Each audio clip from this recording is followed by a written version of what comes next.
ओम शांति दीदी। ओम शांति भाई जी, आज आपने मेरे को याद किया। जी जी, हमारे साथ हमारी आदरणीय सोम दीदी जी है। और दीदी जी को हम देखते हैं उल्लासनगर में बहुत दीदी ने सेवाएं बढ़ाई है बॉम्बे में। मैं भी एक बार गया था इनके पास, तो इतनी बहुत सारी सेवाएं है, इतने सारे सिंधी लोग हैं। इनकी क्लास छोटी पड़ती है, अभी मैं देखा वहाँ। तो इनको बाबा ने एक बहुत बड़ा घर भी दिया है अभी दोबारा, बाजू में ही है। वो भी मैंने देखा था, एक राजमहल जैसा घर है बाबा का वो। और आपकी सेवाओं को देखते हुए बाबा ने आपको दिलाया हो इतना अच्छा बाबा का घर। और दीदी की तो इतनी निर्माणचित है और यज्ञ के लिए इतनी भावना है दीदी की। तो हर साल ट्रक भर के दीदी सामान बेचती है मधुबन में, मैं देखता हूँ इतना सामान दीदी बेचते। हर साल नहीं भाई जी, 2-3 मास में ही आ जाता है। 2-3 मास में आ जाता है ट्रक पूरा। 2-3 मास में अभी फिर से आ रहा है। जी जी मेरे बाद में ही लोडिंग हुआ है। जी जी, मैं इधर आ गई और जो पीछे कुमारियां थी उन्होंने सबने लोडिंग करके जी तो आ रहा है। तो बहुत बड़ी सेवा है दीदी। तो आपके लिए हम हमेशा, आप हमेशा यज्ञ को दीदी आगे रखा है। और दीदी हमारे साकार बाबा के टाइम से है, तो बहुत सारी दीदी के पास अनुभव है बाबा के साथ का, ब्रिजेंद्र दादी के साथ का। तो दीदी हम वो सुनना चाहते थोड़ा आपसे। देखो, मैं तो बिल्कुल छोटे गांव में जन्म लिया जी परंतु मेरा ज्ञान में आने का एक जरिया बना मेरा लौकिक फादर। जी बहुत बहुत ज्ञानी आत्मा थे। जी गुरु ग्रंथ साहब उसके लबों के ऊपर एक एक अक्षर रटा हुआ। जी गीता, कुरान, वो सब पढ़ी लिखी थी। जी तो धार्मिक ख्यालों की थी, परंतु मेरे को बाबा ने अपना बनाना था जी तो पहले उसको हो अपना बना लिया उसने। अच्छा ऐसी जी हमारी ये कहानी है। जी जी उसको अपना बना लिया तो जब वो मेन घर का बाती आ गया तो पीछे वालों को फिर कोई रोक ही नहीं सकता। जी तो हमें भी फिर मीठे बाबा ने अपना बनाया। परंतु मेरे को जैसे ही आज मेरे को 2 साल से मेरा लौकिक फादर ज्ञान में चलता था, परंतु हम नहीं उसकी बात को सुनती थी। अच्छा। और ना ही परिवार वालों को सुनने देती थी। अच्छा। और ऐसा था कि इसने सारे संसार देख लिया और अभी हम अकेला करने के लिए, और ये अभी बैठ के बहुत लड़कियां ज्ञान सुनाती है, ये करती है, क्योंकि वो कभी भी किसी बहनों के साथ में, माताओं के साथ बात नहीं करते थे मेरा लौकिक फादर। परंतु फिर यहाँ बहनों की महिमा करना शुरू किया। वहाँ बहनें ज्ञान सुनाती है, बहुत अच्छा ज्ञान सुनाती है। तो हमने समझा पता नहीं ये किधर जाकर के कोई रॉन्ग संग में चला गया। आखिर वो दिन आया आज जब मेरी ज्योति जगनी थी। अच्छा।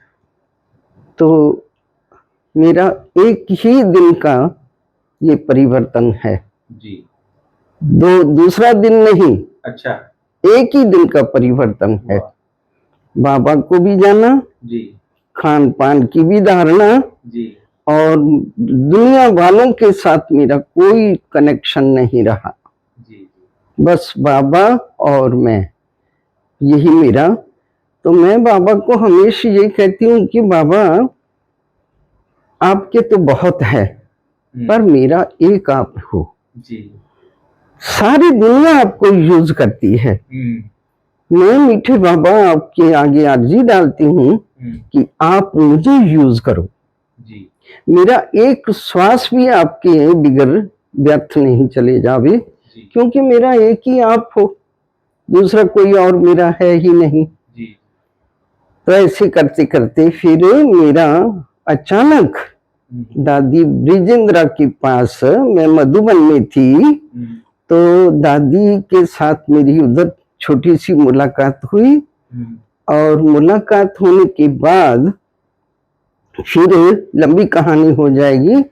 मेरे को दादी ब्रिजेंद्रा ने विशेष निमंत्रण दे करके बॉम्बे साईं आश्रम पर बुला लिया। ये बाबा की बहू थी ना दादाजी? बाबा की लौकिक में वो बहू थी। जी और जब बाबा की प्रवेशता हुई शिव बाबा की, जी जिस दिन फर्स्ट अटेंड उसी ने ही बाबा को किया। जी जी और वो भी बहुत बड़ी समझो हिस्ट्री है। बाबा बहुत बहुत भक्ति भाव के थे और गुरु भावना बहुत थी। बाबा ने 12 गुरु किए थे। जी और उस दिन जिस दिन बाबा की प्रवेशता हुई, जी उस दिन भी बाबा के घर में किसी साधु का प्रवचन चल रहा था, गुरु का प्रवचन चल रहा था। जी जी तो सारी जनता प्रवचन सुन रही है जी और बाबा का इतना गुरु भावना थी, कभी भी वो सत्संग से उठ के बाहर नहीं जाते थे।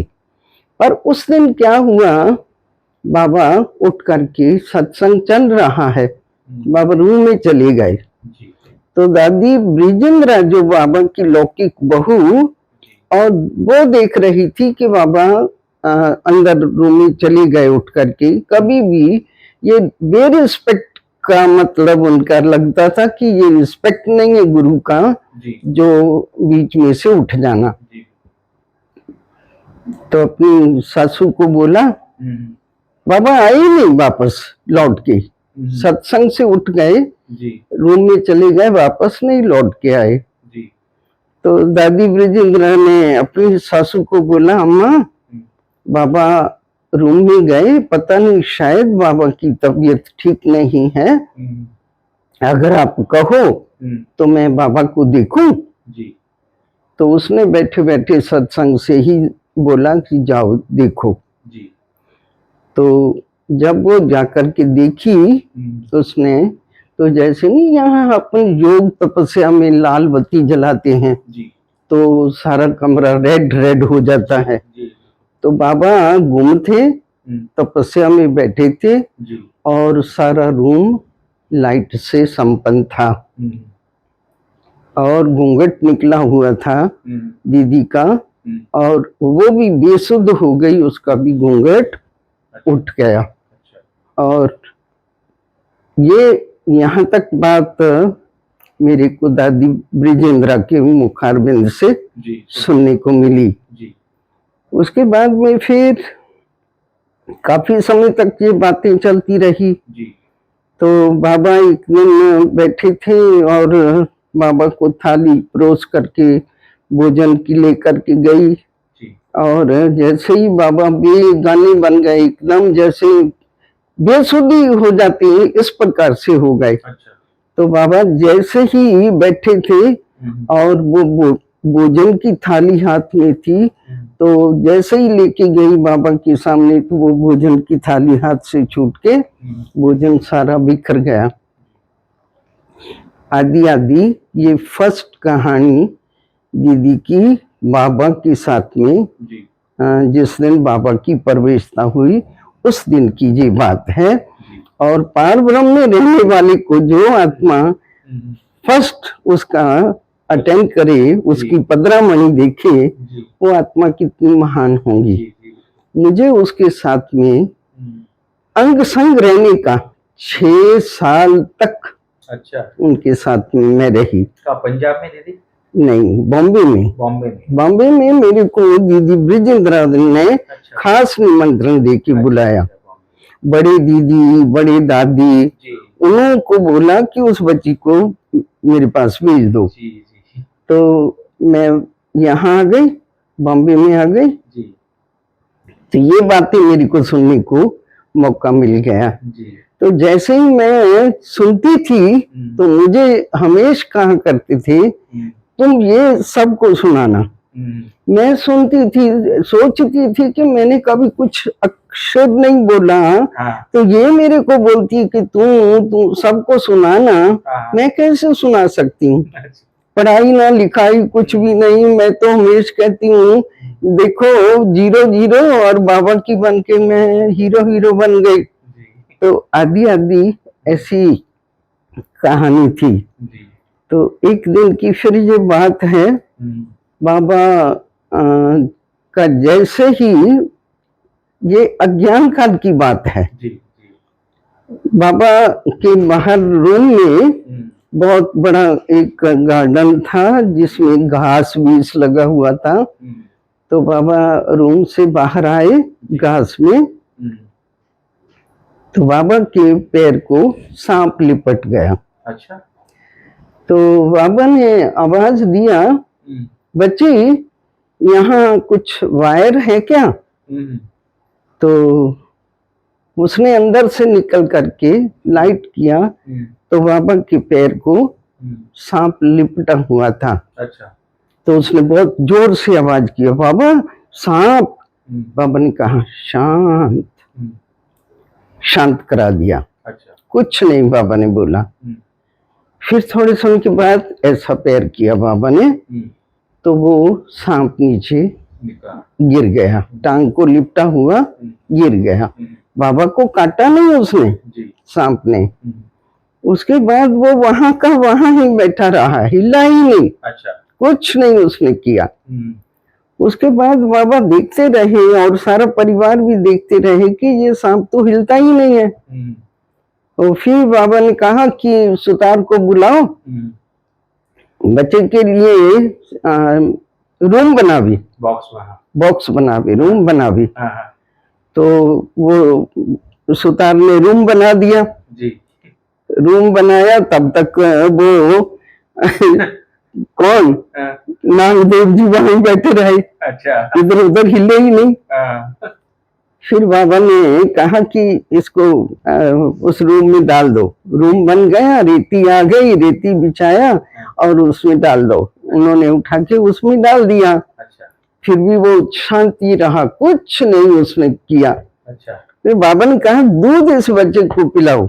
अच्छा। तो दूध भी नहीं पिया उसने। अच्छा। आखिरी दिन भी जब कुछ भी नहीं उसने किया, फिर कहा बच्चा उदास हो गया, इस बच्चे को जंगल में ले जाओ और इसके दोस्तों के साथ छोड़ के आओ। अच्छा।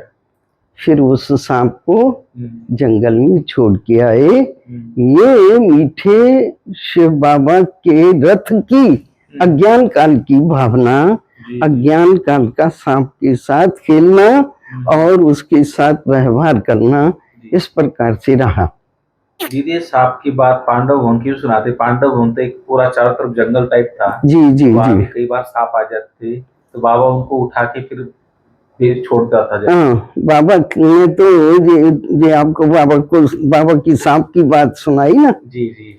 तो बाबा को तो हमने साकार में देखा कि बाबा एक पंछी से लेकर के जंतु तक, मनुष्यों तक, गाय तक, सबको बच्चे के सिवाय बाबा ने कभी नहीं किसी को बुलाया। बच्चा बच्चा बच्चा बच्चा। हमारे पास में यज्ञ में गाय थी बहुत, जो नीचे नहीं पीछे का दरवाजा भंडारा है और उधर गौशाला थी। तो क्लास पूरा होता था जी। बाबा टोली हाथ से खिलाते थे और जैसे क्लास पूरा होता था तो बाबा टोली वाली को बोलते थे, चलो बच्ची लाओ टोली।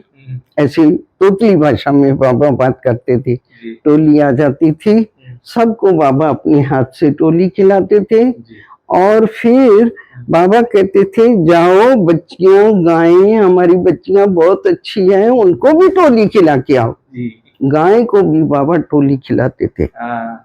इतना बाबा का जंतु से लेकर के, सांप तो जंतु हो गया ना, और पंछी की भी बात आपको सुनाती हूँ। एक दिन क्या हुआ, जो बाबा की झोंपड़ी है, पहले झोंपड़ी ऐसी नहीं थी जैसे अभी है। सिंपल थी। सिंपल भी सिंपल, ऐसी सिंपल खजूर का पत्ता देखा है ना अपने खजूर के पेड़ की, खजूर का पेड़ का पत्ता इतना इतना समझो दूर, इधर से भी उसकी वो पंखड़ियां आ गई, इधर से भी पंखड़ियां आ गई। अच्छा। यहाँ ऐसे उसको लगा के और उसका चारों तरफ से बाउंड्री थी। अच्छा। और उधर बाबा पर्सनल मुलाकात करते थे। अच्छा। और बाबा नाश्ता करके वहां चले जाते थे जी। तो एक मैना तोता जिसको कहते हैं पंछी, बाबा से रोज मुलाकात करने आती थी वो। तो एक दिन लच्छू पता नहीं किस लिए नहीं गई, बाबा मतलब बाबा नहीं गए उस दिन वहां नाश्ते के बाद में। तो बाबा को ख्याल आया तो लच्छू को बोला, बच्ची आई होंगी, जाओ जाकर के देख के आओ। बाबा से मुलाकात करने बच्ची आई होंगी। वो गई तो रियल वो ढूंढ रही थी बाबा को। अच्छा। पंछी। फिर कहा बाबा वो आपको ढूंढ रही है। बाबा ने कहा जाओ उसको बच्ची को टोली खिला के आओ। उसको टोली खिला दिया जी। उसके बाद में 6 मास की, बाबा 2 मास के बाद में अव्यक्त हो गए जी। और मैं उस समय वहां थी जी, जिस समय ये पंछी की बात हुई जी। मैं पंजाब से आई थी जी। पार्टी हमारी, और दीदी ब्रिजेंद्रा बॉम्बे से पार्टी लेकर के गई हुई थी जी जी। तो उधर हमारी छोटी सी मुलाकात हुई जी। उसके बाद में फिर मैं तो मतलब तो चली गई, और बाबा ने उस समय मैं पहले 4 साल तक 4 साल तक मैंने बाबा से मुलाकात किया साकार की। मैं जब आती थी तो बाबा को एक ही अर्जी डालती थी, बाबा मुझे वापस नहीं जाना है, मुझे यहाँ ही रहना है। और मेरे को आने की खुशी नहीं होती थी और जाने का पहले गम लग जाता था। मैं रोती रहती थी। अच्छा। मैं वापस नहीं जाऊंगी बाबा, नहीं जाऊंगी वापस। ठीक। उसके बाद में मैं गई तो 2 मास के बाद में बाबा व्यक्त हो गए। अच्छा। मुझे बहुत दुख हुआ। अच्छा। कि मैं इतना समय बैठ के बोलती रही, मेरे को रहने का अवसर नहीं दिया। क्यों नहीं दिया? लास्ट टाइम पर जब मैं आई तो बाबा ने मेरी डिमांड किया बहुत। और जलंधर वाली राज बहन को आप पहचानते हैं? तो जलंधर वाली राज बहन मेरे को ले आई थी। बाबा ने उसको बोला, राज बच्ची, ये बच्ची बहुत अच्छी है, बाबा को दे दो। बाबा ये नहीं कहते थे मुझे दे दो। अच्छा। बाबा हमेशा यही कहते थे बाबा को ये कर दो। अच्छा। तो बाबा को दे दो। फिर उसने कहा, बाबा इसके बाप ने अपना सारा ही क्वार्टर बाबा की सेवा के लिए दे दिया है। अगर मैं उसके बिगर परमिशन इसको यहाँ छोड़ के जाऊंगी तो शायद उसको खराब ना लगे। क्योंकि तलवाड़ा सुना है आपने कभी? पंजाब में भाखड़ा डैम और तलवाड़ा। भाखड़ा डैम भी मेरे लौकिक फादर के हस्तों से बना। अच्छा। और वहां से जब वो बन के तैयार हो गया डैम, फिर वो सतलुज नदी के ऊपर और दूसरा डैम बना ब्यासा नदी पर। तो ब्यासा नदी पर डैम बनने की तैयारी में, और वहां के जितने भी वर्कर थे सबको भर्ती करके उधर लेके आए। अच्छा। तो जो वहां उनको गवर्नमेंट का क्वार्टर मिला था ना मेरे लौकिक फादर को, और जब ज्ञान मिला तो 3 मास के लिए सिर्फ बहनों को बुलाया था। तो 3 मास पूरा हो गया और क्वार्टर तो प्राइवेट उधर मिलता ही नहीं था। तो मेरे को अभी ज्ञान मिला, ये हफ्ता भी नहीं हुआ था। तो मैं लौकिक फादर को बार बार बोलती, पापा जी आप दे दो ना, अपना क्वार्टर आप दे दो ना। फिर बोली, पापा जी लिख के दे दो ना, और दूसरा मकान मिलता नहीं है, लिख के दे दो ना। अच्छा। और अंदर डरूं कि मैं घर जाऊंगी कहीं मेरे को गुस्सा ना करेगी। तुमने मेरे को सारी सभी सभा के बीच में तुमने मेरे को बोला लिख के दे दो। तो ऐसा तो वो उसने रियल सारा मकान दे दिया था। अच्छा। क्लास के लिए दे दिया था। तो जो उसका क्वार्टर था वो सेंटर के लिए दे दिया जी। नीचे ग्राउंड में उसने झोंपड़ा बना करके खुद रहना शुरू किया। अच्छा। तो जो बाबा की लौकिक बहुत में बड़ा। बहू थी ना, उसको बाबा ने देखने के लिए भेजा, राउंड लगाने के लिए, और वो वहां गई। और उसने जब देखा इसके त्याग को, तो आके बाबा के पास बहुत महिमा किया।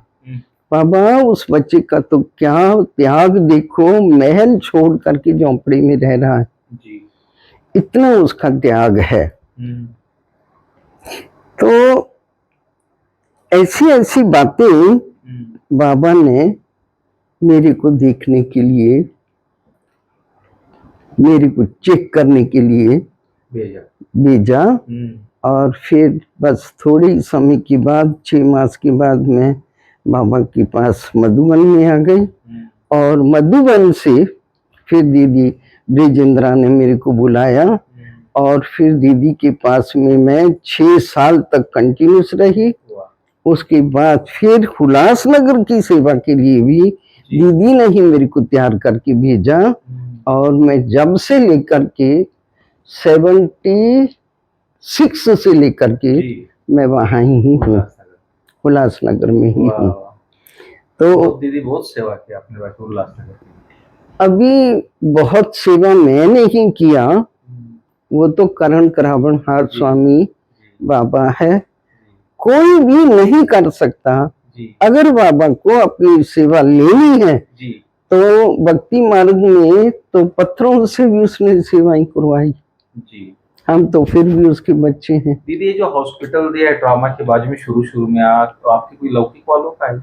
वो मेरे लौकिक फादर और मेरे लौकिक छोटे भाई का है। अच्छा, पर मैंने बनाई है वो बिल्डिंग। हाँ, क्योंकि आप आए थे ओपनिंग में, मेरे मैं खड़ी ही होके मैंने ही उसको बनाया।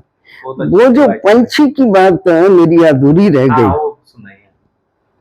फिर क्या हुआ, मैं तो वहां चली गई, और फिर थोड़े समय के बाद में, 6 मास के बाद में, मैं फिर से मधुबन में आई। तो मेरा सारा परिवार था, वो सब वापस लौट गए, और मैं जयपुर में मेरे को दीदी ने, बड़े दीदी ने भेजा। अच्छा। बड़े दीदी ने भी नहीं भेजा, बड़े बाबा ने ही समझो भेजा। जब सहकर में बाबा थे तो बाबा ने बोला राज बच्ची को, बच्ची ये बच्ची को दे दे, बाबा इसको लखनऊ भेज देंगे। अच्छा। बाबा पटना भेज देंगे। अच्छा। बाबा जयपुर भेज देंगे। ये बच्ची बहुत अच्छी है। ये बच्ची बहुत अच्छा सेंटर संभाल सकती है। परंतु उसने मेरे बाप की मतलब स्थिति खराब ना हो जावे, तो बाबा से मेरी छुट्टी लेके फिर 6 मास के बाद में मैं फिर से जब आई, तो फिर जयपुर में तो रही, मेरे को उधर अच्छा नहीं लगा, मैं फिर मधुबन में आ गई। मधुबन में ही थी, तो इतने में 1 साल पूरा हो गया। 18 जनवरी का दिन आ गया।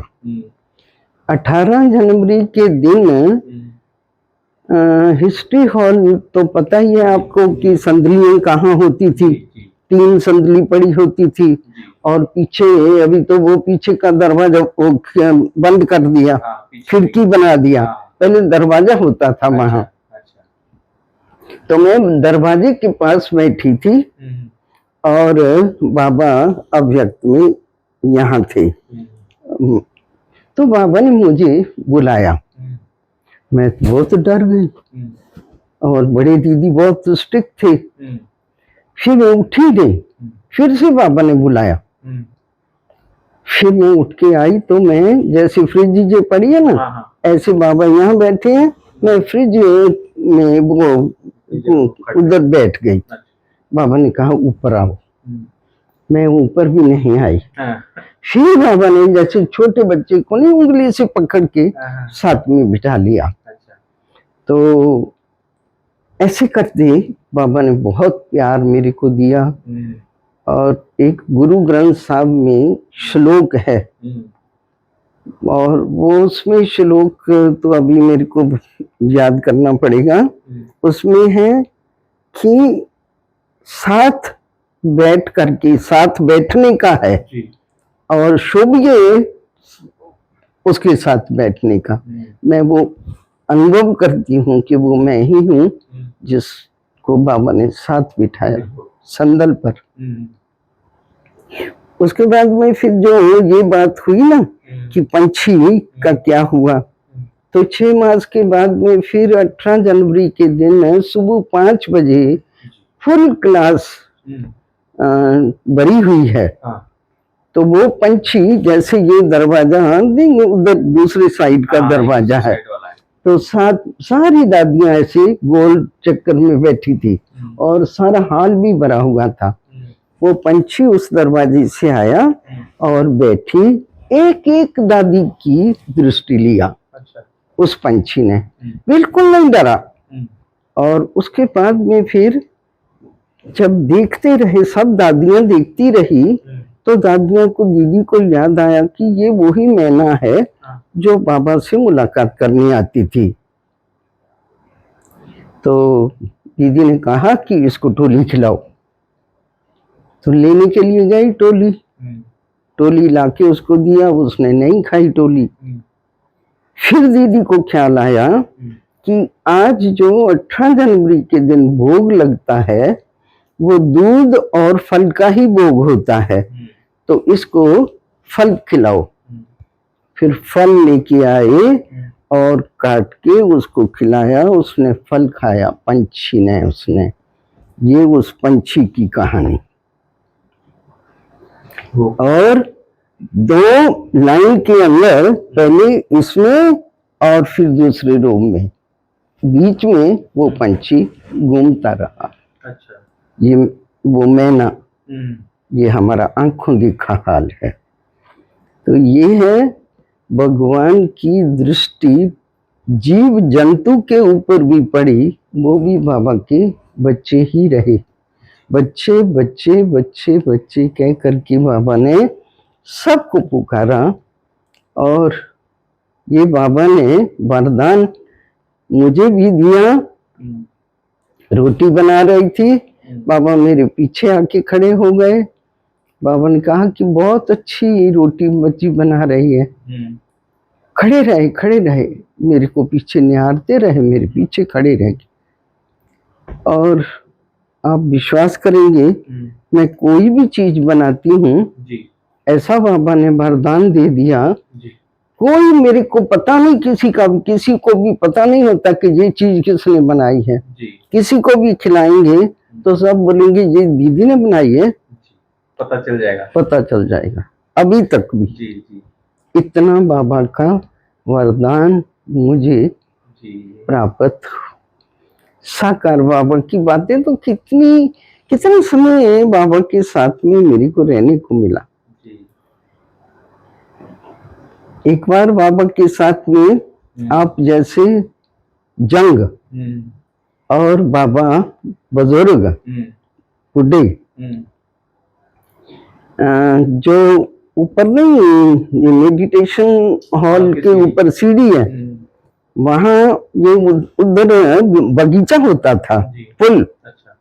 और जहां पर अभी बाबा का वो रूम में जाने का दरवाजा, इधर दरवाजा नहीं था, ये पैक था बिल्कुल। तो बाबा इधर बैडमिंटन खेलना शुरू किया। वो नहीं गुड्डी होती, गुड्डी खेलना शुरू हुआ। 5-6 भाई आप जैसे एक साइड और बाबा एक साइड, और हम सब खड़े देख रहे हैं। और बाबा इतने चतुर बाबा, और इतने बड़े यंग वो नहीं जीते। और बाबा इतना फास्ट बीती से उनके साथ खेला। उसके बाद जब खेल पूरा करना था तो बाबा ने इस प्रकार से गुड्डी ना फेंक के पीछे की साइड फेंक दिया। वो टेरेस पर जाकर के छत पर गिर गई। ये सब बाबा के चतुराई के भी खेल देखे। ऐसे बाबा रमणीक भी थे, बहुत बच्चों के साथ बच्चे, मजदूरों को बाबा देखने जाएंगे, सबको टोली खिलाएंगे। सबसे मेरे को एक्शन बाबा की ये अच्छे लगे कि अभी मैं देख रही हूँ बाबा पार्टी को विदाई दे रहे हैं, अभी सौगात दे रहे हैं बाबा, और अभी मजदूरों के साथ खड़े हैं। ये किसी मनुष्य का काम नहीं है, जी ये भगवान का ही काम हो सकता है। ये मैंने सब आंखों से देखा। ये जो क्या नाम है, ओम अपना नहीं, जो विशाल भवन के ऊपर मकान है, एरोप्लेन एरोप्लेन, एरोप्लेन एरोप्लेन उस समय बन रहा था। जी जी और उस समय बाबा उधर एरोप्लेन के जो बनते मजदूर जी उनके पास खड़े। मैं कहा अभी अभी देखा बाबा थाली लेकर के और सबको पपीता खिला रहे हैं, और अभी अभी देखो तो एरोप्लेन में बाबा मजदूरों के साथ खड़े हैं। ये बाबा की हमने एक्शन, बिल्कुल बहुत सी बातें एक्टिविटी बाबा की देखी, पर